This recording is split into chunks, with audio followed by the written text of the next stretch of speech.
ng saligang batas, the best course is election protest. In an election protest, sabi ng Supreme Court, Lerias versus HRET, an election protest pertains to issues kahit na before the election, kahit na during the registration, until the proclamation, covered ng election protest yun. All issues. Therefore, kung may issue sa counting, may issue sa ganito, raise that in an election protest. Otherwise, kung mayroon palang counting, edi wala na election protest. Kung mayroong counting, paano po yung kapangyarihan ng Senate Electoral Tribunal? Paano po yung kapangyarihan ng Presidential Electoral Tribunal? At paano po yung kapangyarihan ng House of Representative Electoral Tribunal?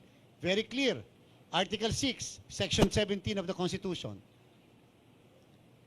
Ang sabi po niya, the House of Representatives Electoral Tribunal shall be the sole judge of all election, returns, and qualifications of the members of the House of Representatives.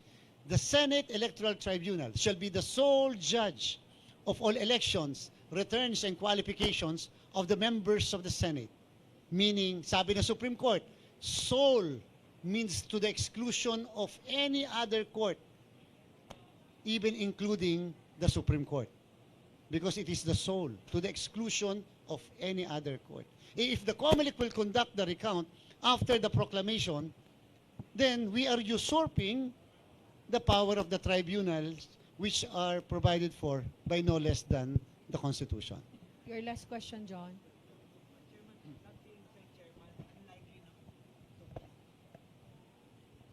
Chairman, that being said po, unlikely na po na magkaroon ng manual recount. Magkakaroon po ng manual recount basta may election protest.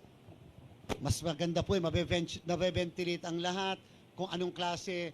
In 2016, a vice presidential candidate protested the results of the election.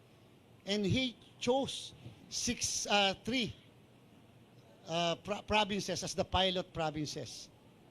And afterwards, hindi na nagtuloy yung mismong kabuuan ng protesta. Yun po talaga. Because you determine tama ba yung bilang ng makina pag manually counted. Total naman po merong random manual audit. Eh bakit pa po naglagay sa batas ng random manual audit kung magpapa-recount ka naman pala ng buong Pilipinas? Itanggalin na lang yung random manual audit. Palitan na lang ng manual recounting of all the ballots in the entire country. And you set aside the power of the tribunals. But you amend the Constitution. Next question, Johnson Manabat, please. ABS-CBN. Hi, Chairman. Good afternoon.